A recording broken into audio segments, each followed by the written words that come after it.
Income tax की PDF file को कैसे भरें वित्तीय वर्ष 2021 एवं 22 के लिए। जी हाँ साथियों, जैसे कि आप देख रहे हैं इस वीडियो में हम क्या देखने वाले हैं। तो नमस्कार साथियों, मैं हूं किशोर बिडालिया और आप देख रहे हैं बिडालिया A to Z online forms channel को। तो आप सभी का स्वागत है। नोट: इस वीडियो में आपको इनकम टैक्स की सामान्य कैलकुलेशन समझाने का प्रयास किया जा रहा है। इसे किसी प्रमाण के रूप में प्रयोग न किया जाए। किसी भी प्रकार के संशय की स्थिति में इनकम टैक्स इंडिया के सर्कुलर एवं नियम ही मान्य होंगे। धन्यवाद। साथियों, वीडियो शुरू करने से पहले आप यहाँ पर ये देखें, जो ये ग्रीन एरो ब्लिंक कर रहा है, यहाँ पे लिखा है सब्सक्राइब बटन। आप इस सब्सक्राइब बटन को ज़रूर प्रेस कर लें। जैसे आप सब्सक्राइब करोगे तो वहाँ पे सब्सक्राइब लिखा आ जाएगा। फिर उसके बगल में ये बेल आइकन आपको दिखाई दे रही है। उसके बाद आपने इस बेल आइकन को प्रेस करना है। फिर जैसे आप इस बेल आइकन को प्रेस कर दोगे तो वहाँ पर फिर से आपको 3 ऑप्शन देखने को मिलेंगे। इन 3 ऑप्शन में सबसे ऊपर ऑल वाला ऑप्शन है, आपने इस पर जाकर क्लिक करना है और उसके बाद आपका नोटिफिकेशन भी ऑन हो जाएगा। इससे आपको फ़ायदा ये होगा कि जो भी वीडियो मैं अपलोड करूँगा मुझे पर्सनली आपको शेयर करने की आवश्यकता नहीं पड़ेगी। उसका नोटिफिकेशन आपको तुरंत मिल जाएगा और आपको तुरंत पता चल जाएगा कि मैंने इसमें अपना एक वीडियो अपलोड कर दिया है। फिर सब्सक्राइब होने के बाद बेल आइकन ऑन होने के बाद इस प्रकार से यहाँ पे बटन शो होगा। फिर एक चीज़ और है, जब भी मेरा कोई वीडियो समाप्त होता है उसके लास्ट में आपको इस प्रकार से एंड स्क्रीन दिखाई देती है। तो इस किसी वीडियो के एंड स्क्रीन में आप यहाँ पे जाकर के क्लिक कर सकते हो। तो इस पर इनकम टैक्स की प्लेलिस्ट खुल जाएगी। इसमें मेरे अब तक 4 वीडियो पड़े हुए हैं। आप एक एक करके उन चारों वीडियो को देख सकते हो, जिसमें कि HRA कैलकुलेटर भी उसमें पड़ा हुआ है। दूसरा ये प्लेलिस्ट है उत्तराखंड ग्रामीण बैंक इत्यादि की। ऊपर आप देख सकते हो बैंकिंग एंड टेक्निकल लिखा हुआ है इस पर। तो बैंकिंग से रिलेटेड आपको इस वीडियो इसमें देखने को मिलेंगे। इसके बाद यहाँ पर तीसरा और मोस्ट इम्पोर्टेंट जो आजकल का करंट जो टॉपिक चल रहा है वो है निर्वाचन 2022। तो इसमें इलेक्शन से रिलेटेड मैं अब तक 15 वीडियो अपलोड कर चुका हूँ। तो आप उन सभी 15 वीडियोज़ को इस पर क्लिक करके एक एक करके देख सकते हैं। तो धन्यवाद साथियों, बने रहिए।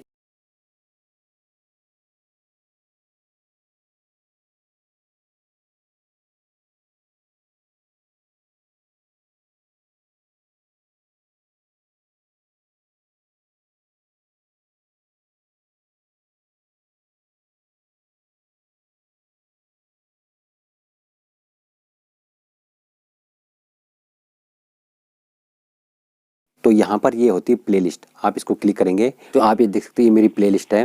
ये इसके अंदर आपको इनकम टैक्स का कैलकुलेटर, ITR इत्यादि मिल जाएंगे।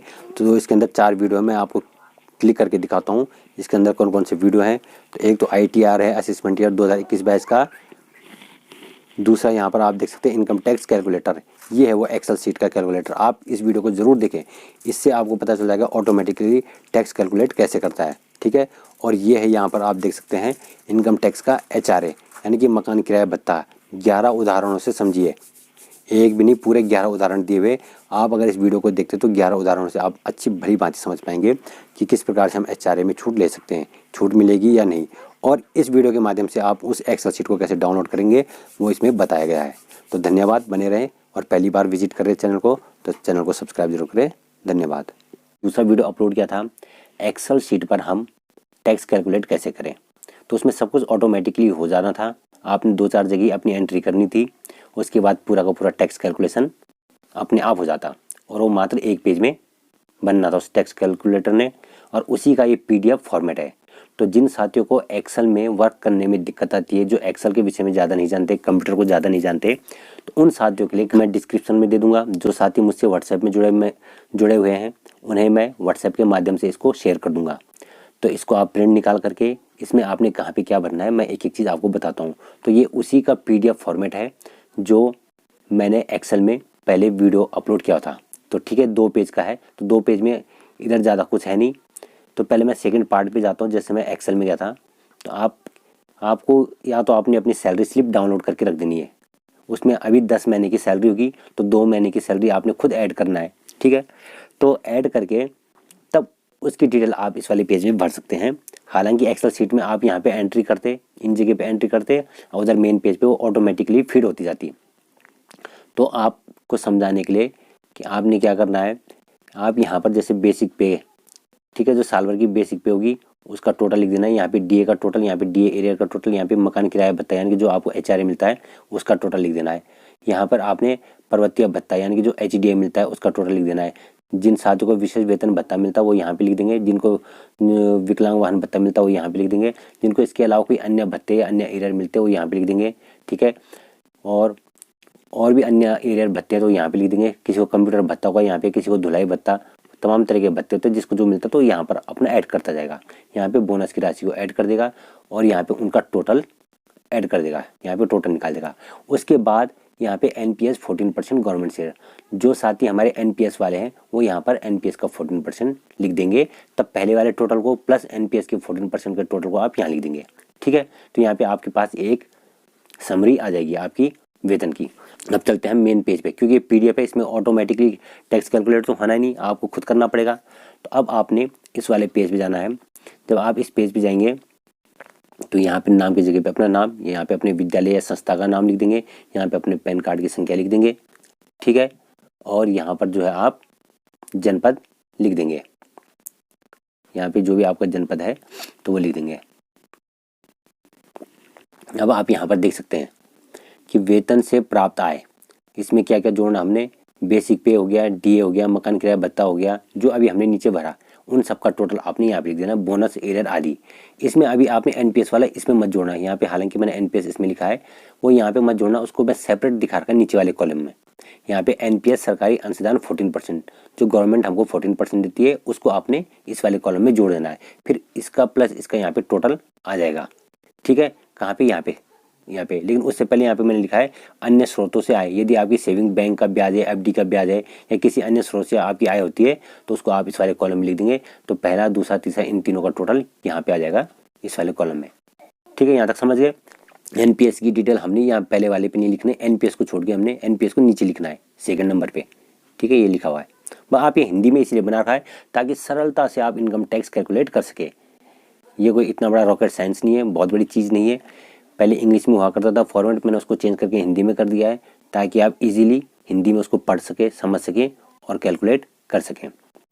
अब यहाँ तक टोटल आ गया। उसके बाद है धारा 10 के अंतर्गत आंशिक या पूर्ण कर मुक्त भत्ते।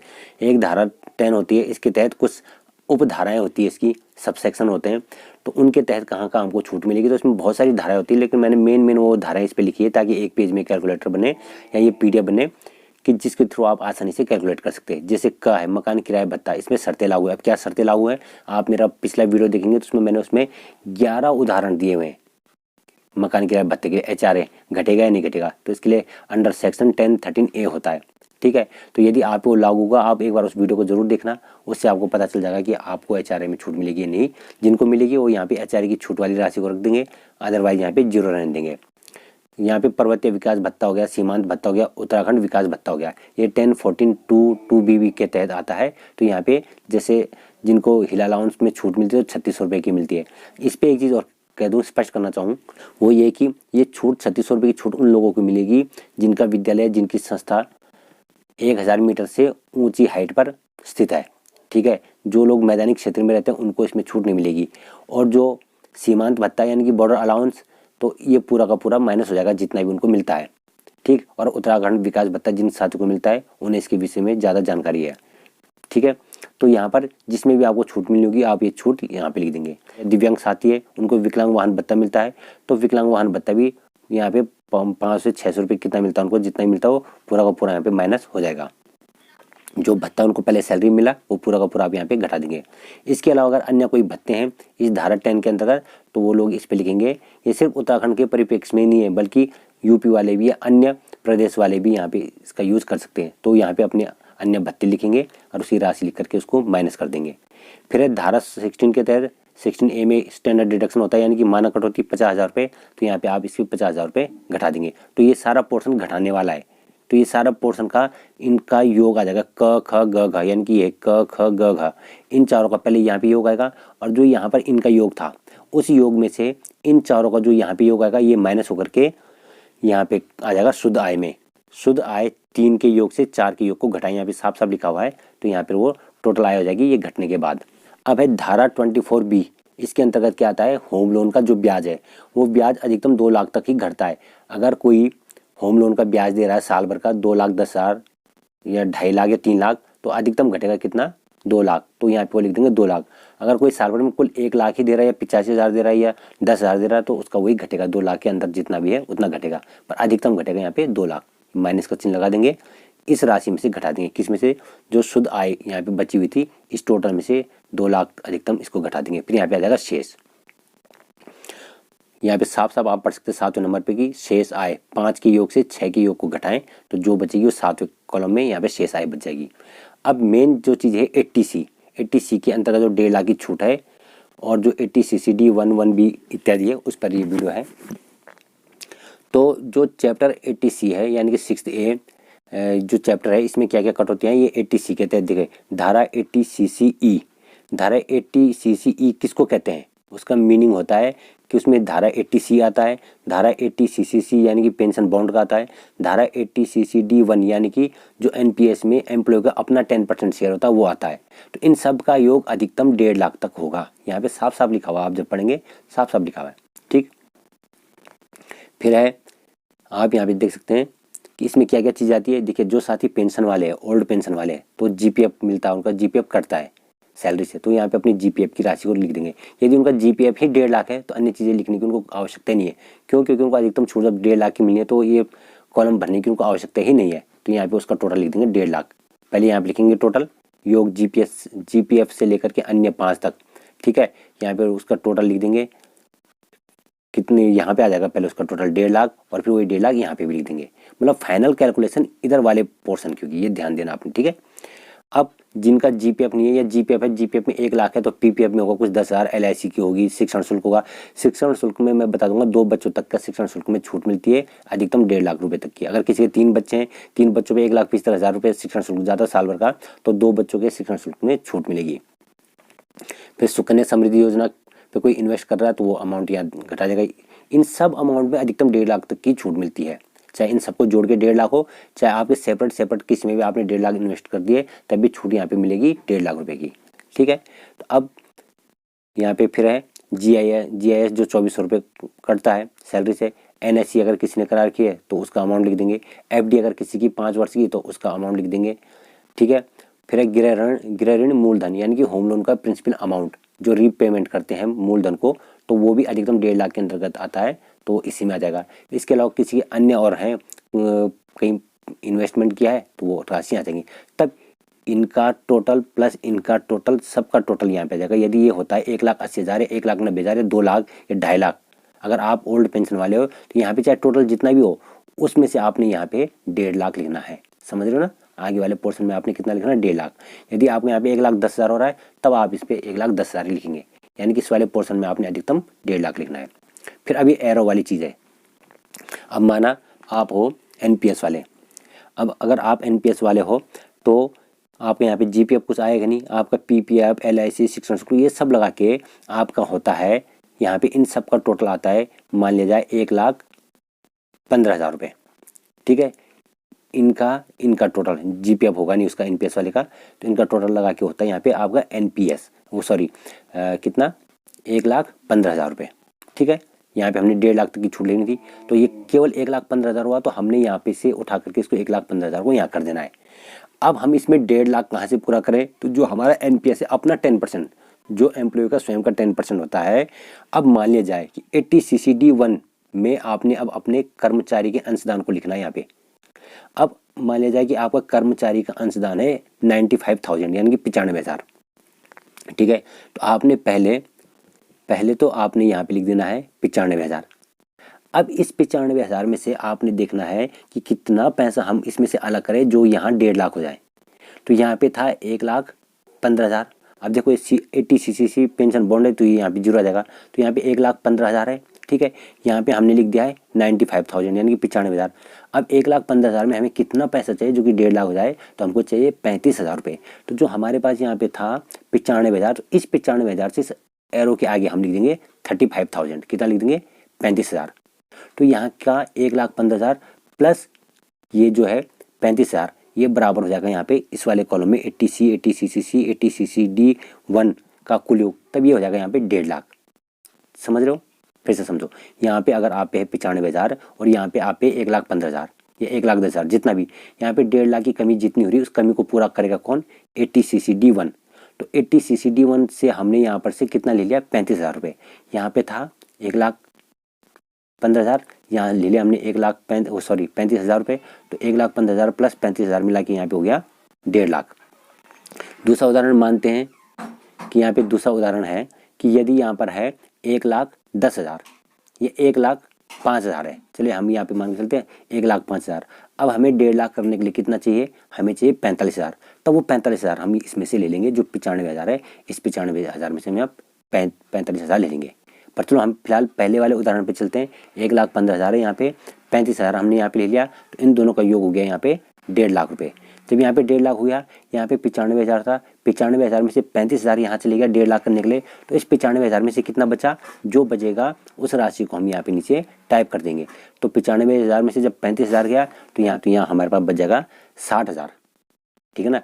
7,000 में जब हम 35,000 जोड़ेंगे तब 95,000 होगा ना, तो यहाँ पे बच जाएगा 60,000। अब हम यहाँ पे लिख देंगे 60,000। ये जो शेष है 95 में से जो बचा है शेष 60,000, इसको कहाँ लिखेंगे? 80CCD1B। 80CCD1B में अधिकतम 50,000 की छूट मिलती है, लेकिन कब? जब हमारे पास इसमें अमाउंट 50,000 से ज़्यादा बच रहा है तब। तो यहाँ पे लिखा है कि NPS कर्मचारी के अंशदान से 50,000 तक घटाएं। तो अब चूंकि हमारे पास यहाँ पे बचा था 60,000, तो 60,000 बचा तो अब हम इस 60,000 में इस वाले कॉलम में लिखेंगे कितना? 50,000। अब जो इसमें 10,000 है उसकी कैलकुलेशन कहीं नहीं होगी, वो 10,000 हमारा एक्स्ट्रा बचा रह जाएगा। ठीक है, तो अब यहाँ पे हमने डाल दिया इसमें 50,000।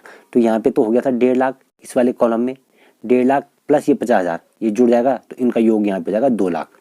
समझ गए? तो इस प्रकार से NPS वालों को यहाँ पे 2 लाख की छूट मिलती है, जहाँ पे GPF वालों को 1.5 लाख की छूट मिलती है, वहाँ पे NPS वालों को यहाँ तक के पोर्शन पे 2 लाख की छूट मिलती है। अगर यहाँ पे हम 1,05,000 मान के चल रहे थे, तो यहाँ चलो अब हम इसको ही मान के चलते कि यहाँ पे 1 लाख है। एक और उदाहरण जरूरी है समझाना। यहाँ पे हम मान के चलते इन सब का टोटल हो रहा है 1 लाख रुपए। यहाँ पे हमारे पास 95,000, तो यहाँ 1.5 लाख करने के लिए हमें 95,000 में से कितना लेना? 50,000। तो 1 लाख प्लस 50,000 बराबर 1.5 लाख, यहाँ पे हो जाएगा 1.5 लाख। अब यहाँ कितना बचा? जब 95,000 में से 50,000 हमने वहाँ, तो यहाँ बचा 45,000। ये 45,000 आ जाएगा यहाँ नीचे।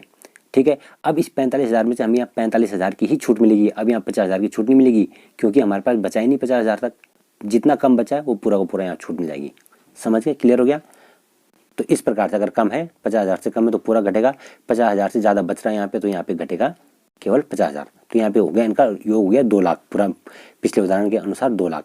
ठीक, अब बात आती है 80CCD2। अब ये 80CCD2 क्या बला है? तो यहाँ पे साफ साफ लिखा हुआ है कि NPS सरकार या नियोक्ता के अंशदान जो 14%, जो गवर्नमेंट हमको 14% दे रही है NPS में, उसमें से 10% घटाएं। तो 10% क्या घटेगा? मैंने पहले यहाँ पे हम 14% लिखेंगे, जैसे 1,30,000 40,000 जो भी बैठा होगा 14% जो गवर्नमेंट ने दिया, वही चीज़ हमको यहाँ पर भी देखनी है। इससे हम उतार देंगे 14% जो हम यहाँ पे लिखेंगे, वही अमाउंट पहले हम यहाँ पे लिख देंगे। ठीक है, अब यहाँ पे घटाएंगे कितना? इस 14% का 10% नहीं, बेसिक पे प्लस DA इनका जो 10% वो घटाएंगे। तो वो 10% यहाँ पे कौन सा अमाउंट आएगा?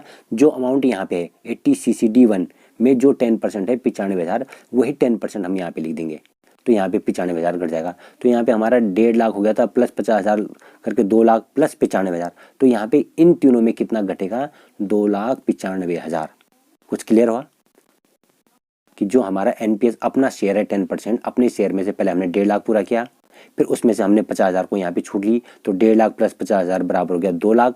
अब ये गवर्नमेंट शेयर है, गवर्नमेंट ने माना हमको 1,30,35,000 रुपये दिया, लेकिन हमने यहाँ वो 14% था, इसलिए हमने यहाँ पे राज्य सरकार कर्मचारी होने के कारण हम यहाँ पे 14% नहीं घटाएंगे, बल्कि हम यहाँ पे कितना घटाएंगे? 10%। 10% कितना? जितना ये हमारा वाला अंशदान था उतना हम गवर्नमेंट का अंशदान घटाएंगे, राज्य कर्मचारी। यदि आप केंद्रीय कर्मचारी हो, आप इस वीडियो को देख रहे हो, तो आप यहाँ पे पूरा का पूरा 14% घटाएंगे। कितना घट गया?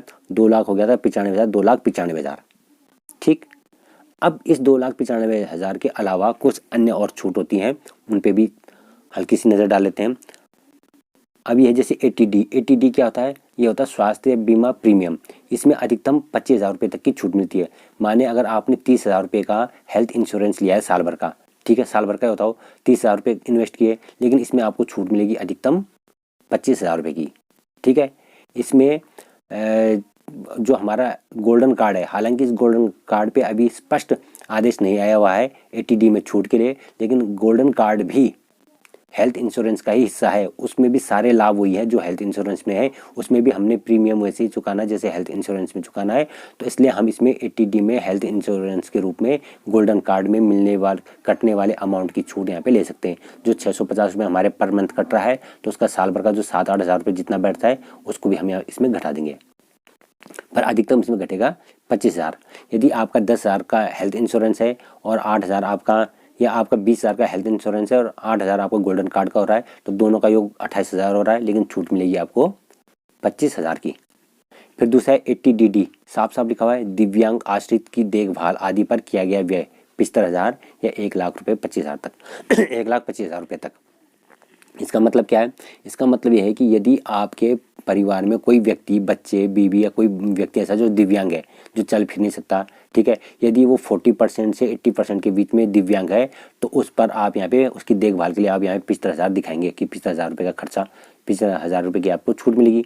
यदि वो 80% से अबव दिव्यांग है, तब आपको 1,25,000 रुपये की यहाँ पे छूट मिलेगी।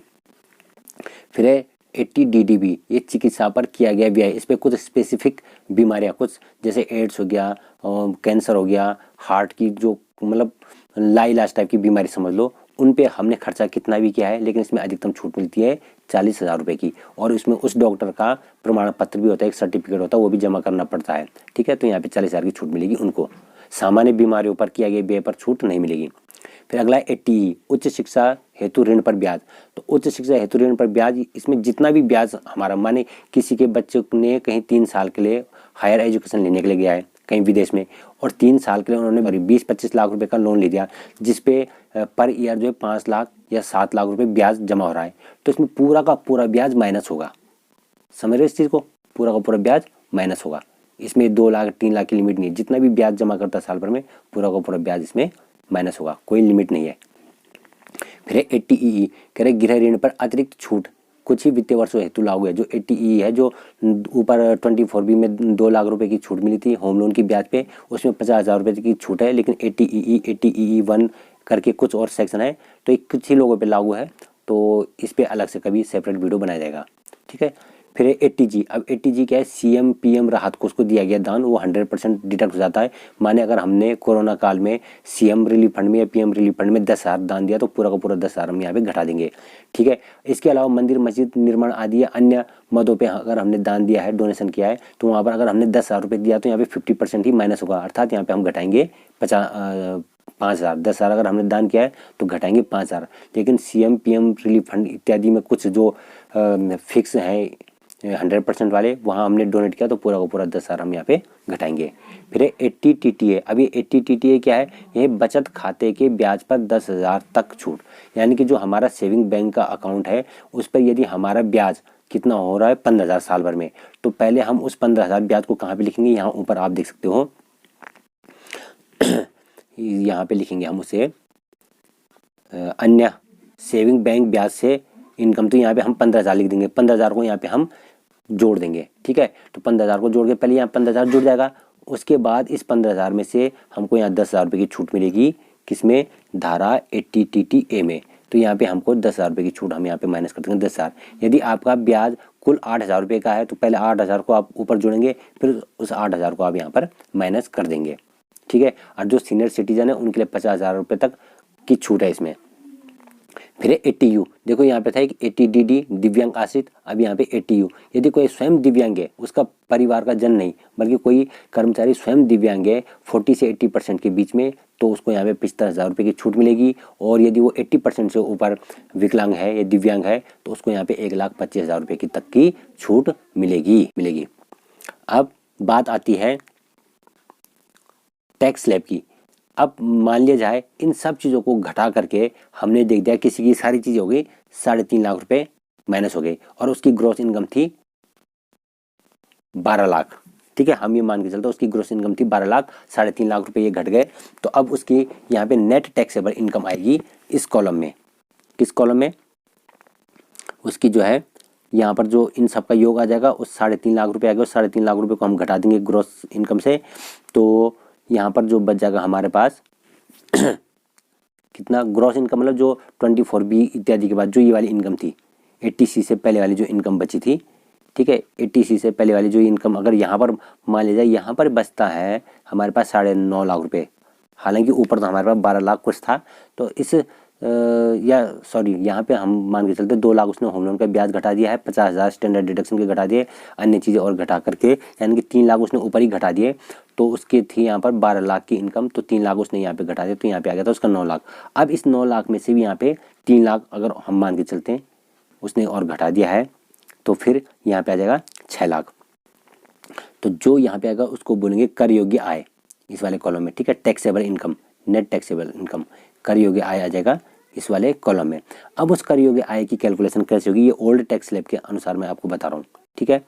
तो ओल्ड टैक्स स्लैब के अनुसार, क्योंकि हमें इतनी सारी छूटें मिल गई, तो 2.5 लाख तक तो 0 आ जाएगा, 2.5 से 5 लाख तक 5%, और 5 लाख से 10 लाख के बीच में 20%, और 10 लाख से ऊपर 30%। तो यहाँ पर है टैक्सेबल इनकम है उसकी, यहाँ पर टैक्सेबल इनकम है उसकी कितनी, 6 लाख रुपए। तो इस 6 लाख रुपए में से शुरू के जो 2.5 लाख है उस पर यहाँ पे आ जाएगा 0, तो यहाँ पे हम लिख देंगे 0, ठीक है, यहाँ पे लिख देंगे 0। अब जब 6 लाख में से 2.5 लाख माइनस हो गया, अब जो फिर 2.5 लाख से 5 लाख के बीच में उस पर आ जाएगा 5%, यानी कि 12,500 आ जाएगा यहाँ पे, ठीक है। उसके बाद 5 लाख से 10 लाख के बीच में कितना बचा है इसमें, 1 लाख, क्योंकि 6 लाख था ना, तो 6 लाख में से जो 5 लाख को हमने 2 हिस्सों में बांट दिया, पहले 2.5 लाख तक 0, दूसरे 2.5 लाख पे 5% यानी कि 12,500 रुपये, और जो बचा उसमें 1 लाख रुपये, उस 1 लाख पे यहाँ पे 5 लाख 1 से 10 लाख के बीच का अमाउंट है, इसलिए उस पर आ जाएगा 20%, तो 1 लाख का 20% हो जाएगा यहाँ पे 20,000 रुपये, ठीक है, समझ रहे हो। तो तब इन तीनों का योग हो जाएगा यहाँ पे 0, यहाँ पे 12,500 और 20,000, तो ये हो जाएगा 32,500। अब उसको हम इन सब के टोटल को कहाँ पे लिखेंगे, यहाँ पे इस वाले कॉलम में लिखेंगे, इन सब के टोटल को हम यहाँ पे लिखेंगे कितना, 32,500, ठीक। अब जब यहाँ पे 32,500 आ गया, अब ये करें 87A के तहत 12,500 तक की छूट मिलेगी अगर कर योग्य आय 5 लाख है, तो उसे घटाएं, तो यहाँ पे हम पे लागू नहीं हो रहा है क्योंकि हमारी कर योग्य आय 6 लाख थी, तो इसलिए यहाँ पे हम लिख देंगे 0। तो यहाँ पर 32,500 था। अब उस 32,500 का हम 4% एजुकेशन सेस निकालेंगे, वो क्या क्या होता है, शिक्षा उपकर और स्वास्थ्य कर, ठीक है। तो ये निकालेंगे 4%, तो जो भी होगा उसका 32 का 4%, तो उसको हम इस पर जोड़ देंगे, तब वो वाला देय आयकर, कुल आयकर प्लस शिक्षा उपकर को जोड़ करके उनका टोटल आ जाएगा, ये हो जाएगा देय आयकर। अब यहाँ पे तब आप पे माने हम ये मान के चलते कि 2,000 है उनका 4%, तो 32 और 2 यहाँ पे 34,000 हो गया, ठीक है। अब यहाँ पे आ गया 34,000 रुपये कुल टैक्स बन रहा आप पे। अब उसके बाद आपने ध्यान देना कि माह मार्च 2021 से दिसंबर 2021 या जनवरी 2021 तक जो भी आपने जमा TDS जमा किया। अब TDS किसको कहते हैं, टैक्स डिडक्टेड एट सोर्स, यानी कि जो हमारी सैलरी से ही टैक्स कट चुका है, तो उसको बोलते हैं TDS, जो हम पर मंथ जमा करते हैं। अब माने आपने पर मंथ यहाँ पे जमा कर दिया है कितना, 20,000 रुपये, ठीक है। अब तक आपका दिसंबर तक 20,000 रुपये जमा हुआ है 10 महीने की सैलरी से, यानी कि 2,000 रुपये आप पर मंथ TDS कटाते थे, तो आपका जमा हुआ है 20,000 रुपये।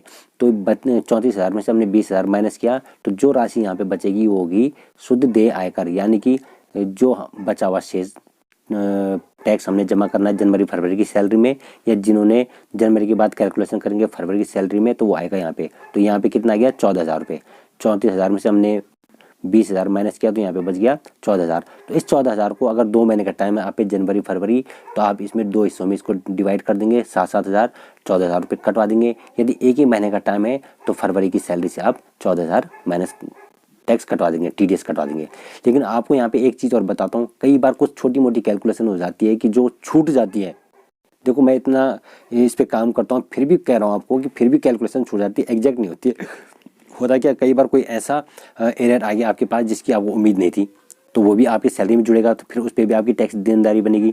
या अचानक हो सकता है आप पे कोई लॉटरी लगी, कहीं से आप जीत गए, तो वो पैसा आपके उसमें जुड़ के कुछ भी हो सकता है माने। तो इसलिए अगर आप पे 14,000 है तो आप 16, 17, 18,000 या 20,000 ही जमा कर दिया करो। हमेशा टैक्स एक्स्ट्रा कटवाना चाहिए। जब भी आप ITR भरते हो तो तो फिर वो रिफंड तो हो जाएगा। तो यहाँ पर ये क्योंकि एंड टाइम पर अगर आप पे पता चल रहा है कि टैक्स आ गया 12,000 और आपने यहाँ पे एग्जैक्ट कटवाया और जब आप पे 10,000 से ज़्यादा टैक्स देनदारी रह जाती है मार्च के बाद, तब उस पर फिर अतिरिक्त 200 धारा 234 BC के तहत उसमें फिर टैक्स भी ब्याज भी कटता है, ये ध्यान रखें। तो ये कैलकुलेशन है, ठीक। अब आपने एक तो इस पे कैलकुलेशन कर देनी है, उसके बाद आपने यहाँ पर ये जो चीज़ें लिखी इन चीज़ों को भर देना है, इनका टोटल कर देना है। साथ में आप यहाँ पे जो GPF वालों का कितना GPF करता है साल भर का उसको यहाँ पे लिख देंगे। जो NPS वाले हैं उनका अपना 10% कितना, जैसे 95,000 तो 95,000 यहाँ पे लिख देंगे। उनका गोल्डन कार्ड में कितना अमाउंट कटा उसको यहाँ पे लिख देंगे। यहाँ पे साल भर में उन्होंने TDS कितना जमा किया, जैसे 20,000 जमा किया था ना 10 महीने में, तो उस 20,000 को यहाँ लिख देंगे। GIS करता है 2400, ठीक। अब यहाँ पे HRA कैलकुलेटर का ये फॉर्मेट है। तो इसको समझने के लिए आपको उस वीडियो को देखना होगा, जिस वीडियो का लिंक मैं इसके डिस्क्रिप्शन में भी दे दूंगा और साथ में इस वीडियो के लास्ट में आप देखेंगे तो एंड स्क्रीन पे भी आपको वीडियो दिखाई देंगे, तो उससे भी आप देख करके समझ सकते हैं। 11 उदाहरण दिए मैंने, एक भी नहीं दो भी नहीं, पूरे 11 उदाहरण। उनको देख के आप अच्छी तरीके से समझ आओगे कि आप HRA में छूट कैसे ले सकते हो या आप HRA की छूट में आओगे या नहीं आओगे, ठीक। और फिर ये है टैक्स स्लैब चार्ट, ठीक है। तो इसके अकॉर्डिंग तो जो मैंने वीडियो बना रखा है उस वीडियो को आप जरूर देखना, उसमें ऑटोमेटिकली कैलकुलेट हो जाएगा। अगर आपको एक्सेल में यूज़ करना आता है तो आप उसमें 2-4 चीज़ें भरेंगे, सारा टैक्स आपको ऑटोमेटिकली कैलकुलेट कर देगा। तो आशा है ये उन साथियों को जरूर पसंद आएगा जिनको एक्सेल की जानकारी नहीं है, जो हाथ से मैन्युअली इनकम टैक्स भरते हैं, तो वो इस आयकर विवरणी से, आयकर प्रपत्र से अपना टैक्स कैलकुलेट कर सकते हैं। तो आप यहाँ पे देख सकते हैं, इसका नाम दिया मैंने 2022 टैक्स सरल टैक्स बिडालिया, ठीक है। तो आप जो लोग मुझसे व्हाट्सएप में जुड़े, मैं उनको व्हाट्सएप से उपलब्ध करा दूंगा। बाकी इसका लिंक मैं डिस्क्रिप्शन में दे दूंगा, आप डिस्क्रिप्शन में जाके भी इसको डायरेक्टली डाउनलोड कर सकते हैं लिंक पे क्लिक करके, और ये PDF फाइल आपको आपके फ़ोन पे प्राप्त हो जाएगी। तो इसी प्रकार से मेरे चैनल के साथ बने रहिए, मुझसे जुड़े रहिए और आपको समय समय पर इसी प्रकार की जो है नॉलेजेबल वीडियो उपलब्ध कराता रहूँगा। और जिन्होंने अभी तक चैनल को सब्सक्राइब नहीं किया उस चैनल को सब्सक्राइब कर